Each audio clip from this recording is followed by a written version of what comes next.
तो दोस्तों आप सब लोगों को पता ही होगा कि इंडियन एयरफोर्स के जो तेजस मार्क 1 एयरक्राफ्ट था, इसका जर्नी इतना आसान नहीं था। एक तरीके से आप कह सकते हैं कि इसका जर्नी काफी लंबा था और इस लंबे जर्नी के बाद भारत को सक्सेस तो मिला है, लेकिन अभी भी एक ऐसा सक्सेस का इंतजार है जो काफी कठिन है और ये तभी पूरा होगा जब कोई एक्सपोर्ट कस्टमर के द्वारा भारत के तेजस मार्क 1 या मार्क 1A जैसे एयरक्राफ्टों को परचेस किया जाएगा। हालांकि दोस्तों तेजस मार्क 1 प्रोजेक्ट के जैसे ही अब तेजस मार्क 2 प्रोजेक्ट भी भारत के लिए आसान नहीं रहा। रिपोर्ट के मुताबिक ऑलरेडी तेजस मार्क 2 एयरक्राफ्टों के जो प्रोजेक्ट है ये काफी डिले हो चुका है और अभी से ही अंदाजा लगाया जा रहा है कि ये जो एयरक्राफ्ट है इसे भी अगर भारत की तरफ से एक्सपोर्ट मार्केट में उतारा जाता है तो एक्सपोर्ट मार्केट का जर्नी इन एयरक्राफ्टों के लिए काफी कठिन रहेगा और इनिशियल स्टेज में शायद कोई भी देश इन एयरक्राफ्टों को परचेस ना करे, जिसके पीछे एक बहुत ही बड़ा कारण है तेजस मार्क 1 जैसे एयरक्राफ्टों के लंबे डिले का छवि और दूसरा कारण है एयरक्राफ्टों के प्राइस। दोस्तों आपके जानकारी के लिए बता दूं कि भारत की तरफ से तेजस मार्क 2 एयरक्राफ्टों के प्रोटोटाइप के रोल आउट डिले होने के बाद अंदाजा लगाया जा रहा है कि शायद अगले साल के अंत तक एयरक्राफ्टों के पहला प्रोटोटाइप रोल आउट हो जाए और उसके एक साल के बाद एयरक्राफ्टों का टेस्ट शुरू होगा और दोस्तों लगातार कई साल टेस्ट के बाद ही एयरक्राफ्टों के प्रोडक्शन को लेके अनुमति दिया जाएगा। पर एक तरफ जहां पे एयरक्राफ्टों के प्रोटोटाइप रोल आउट नहीं हुआ है तो वहीं पे दूसरी तरफ इन एयरक्राफ्टों के ऊपर अभी से ही बड़ा जिम्मेदारी लाद दिया गया है। आपके जानकारी के लिए बता दूं कि तेजस मार्क 2 एयरक्राफ्ट इंडियन एयरफोर्स के बेड़े से काफी महत्वपूर्ण एयरक्राफ्टों को रिप्लेस करेगा। रिपोर्ट के मुताबिक साल 2035 से पहले ही जहां पे तेजस मार्क 2 एयरक्राफ्टों को इंडियन एयरफोर्स के बेड़े में शामिल कर लिया जाएगा तो वहीं पे इस दरमियान इंडियन एयरफोर्स के बेड़े से जैगुआर और MiG-29 जैसे एयरक्राफ्टों को जहां पे रिटायर किया जाएगा तो वहीं पे साल 2035 के बाद इंडियन एयरफोर्स के बेड़े से मिराज 2000 जैसे एयरक्राफ्टों को भी रिटायर किया जाएगा। फिलहाल अगर इन एयरक्राफ्टों के संख्या को इंडियन एयरफोर्स में देखा जाए तो MiG-29 के 3 स्क्वाड्रन, मिराज 2000 के 3 स्क्वाड्रन और जैगुआर एयरक्राफ्टों के करीबन 6 स्क्वाड्रन है। मतलब कुल मिला के 12 स्क्वाड्रन एयरक्राफ्टों को रिटायर करने का जिम्मेदारी तेजस मार्क 2 एयरक्राफ्टों को दिया गया है। तो वहीं पे दोस्तों अभी बताया जा रहा है कि इनिशियली 6 स्क्वाड्रन एयरक्राफ्टों को खरीदने को लेके एयरफोर्स की तरफ से अनुमति दिया गया है। हालांकि 6 स्क्वाड्रन 12 स्क्वाड्रन के जगह तो नहीं ले सकता है, लेकिन कुछ जगहों में यह भी दावा किया जा रहा है कि एयरक्राफ्टों के प्रोडक्शन शुरू होने के बाद शायद और अतिरिक्त एयरक्राफ्टों का ऑर्डर दिया जाए जो कि करीब करीब और अतिरिक्त 4 स्क्वाड्रन मतलब टोटल 10 स्क्वाड्रन होगा।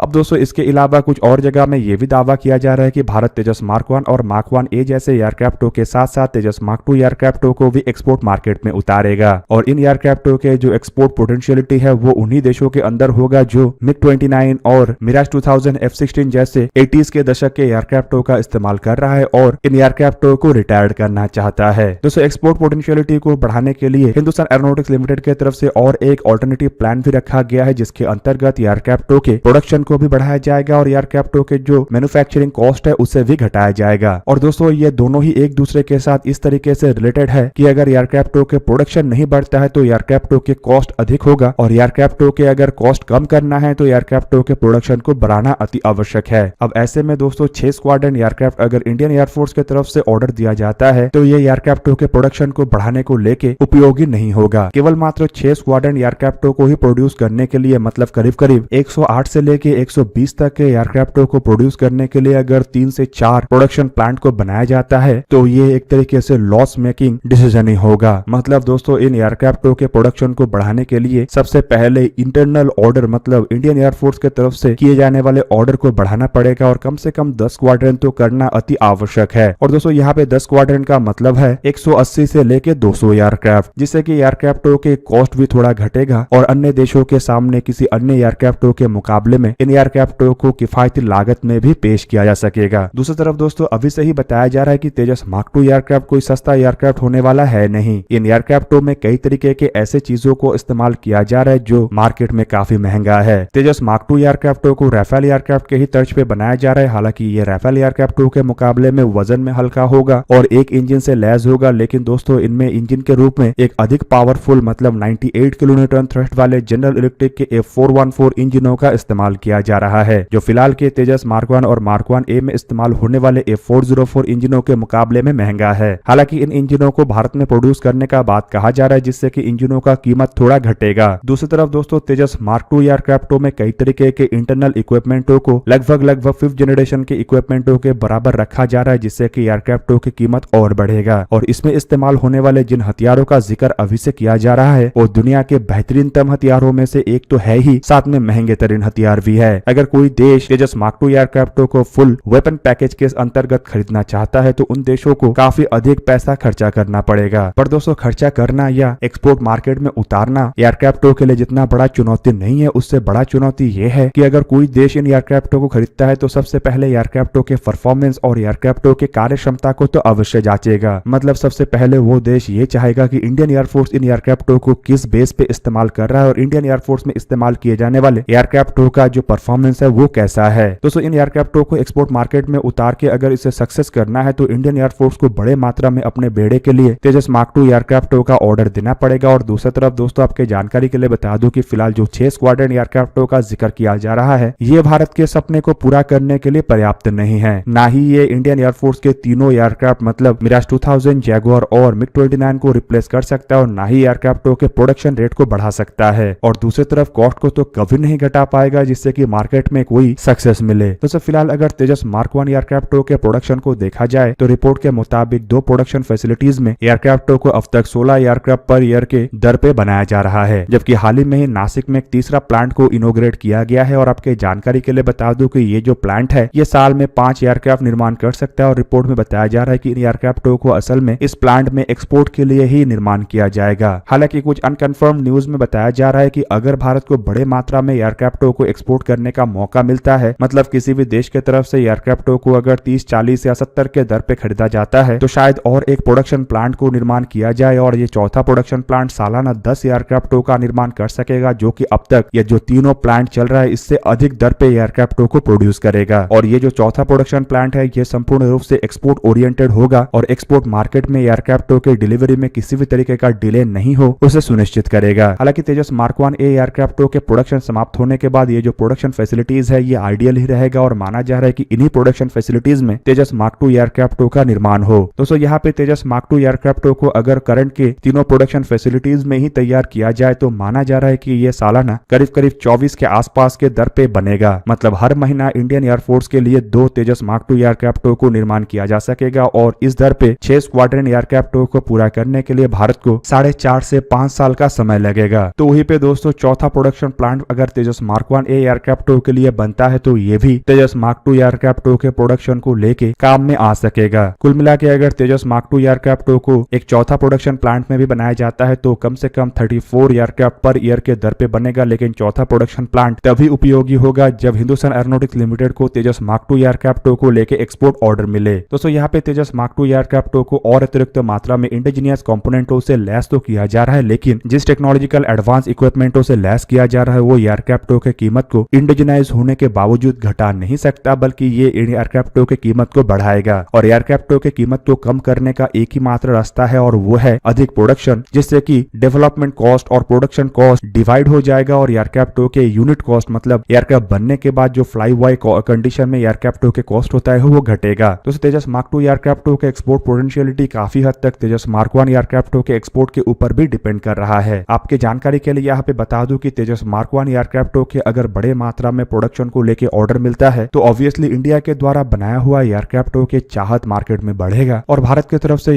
बनाया गया एयरक्राफ्टों के जो मार्केट में एक छवि है वो तेजस मार्क 1 एयरक्राफ्ट ही बेहतर बना सकता है। तेजस मार्क 1 एयरक्राफ्टों के बड़े मात्रा में एक्सपोर्ट चौथे प्रोडक्शन लाइन के ऊपर भी डिपेंड कर रहा है और दोस्तों बड़े मात्रा में ये एयरक्राफ्ट अगर एक्सपोर्ट होता है तो ऑब्वियसली अन्य देशों की तरफ से भारत के तेजस मार्क 2 एयरक्राफ्टों को लेके भी चाहत दिखाया जाएगा। पर दोस्तों ये सभी चीज एक ही चीज के ऊपर डिपेंड करता है और वो है भारत की तरफ से कितने एयरक्राफ्टों का ऑर्डर किया जाता है और एयरक्राफ्टों के जो यूनिट कॉस्ट है वो कितना घटाना संभव है।